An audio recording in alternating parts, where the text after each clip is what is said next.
4.2 kilometre উচ্চতা হতে 4.9 KG পানি ভূমিতে পতিত হলে পানির তাপমাত্রার পরিবর্তন কত?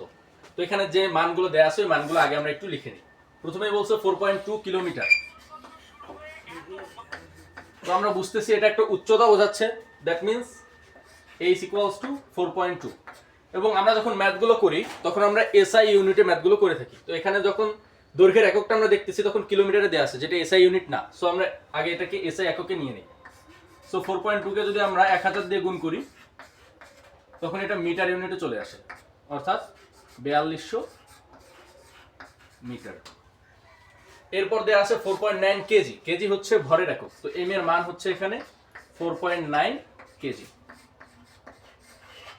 আচ্ছা, তো এই পানিটা কত মিটার, এত কেজি ভরের পানি এত মিটার থেকে নিচে পড়ছে। তো পানিটা যখন উপরে ছিল তখন এর মধ্যে একটা বিভব শক্তি ছিল যেটা হচ্ছে mgh। এই বিভব শক্তির ফলে পানিটা নিচে পড়ে তাপমাত্রার পরিবর্তন হয়েছে। সো এই জন্য আমরা লিখতে পারি mgh equals to ms del theta.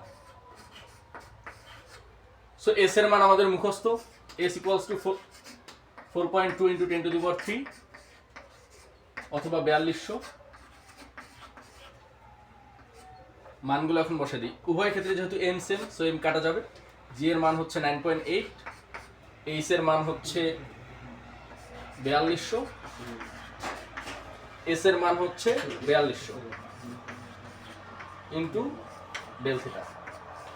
So ওই দিক থেকে 4200 কাটা যাচ্ছে, সুতরাং del theta is equals to 9.8 degree Celsius বা কেলভিন।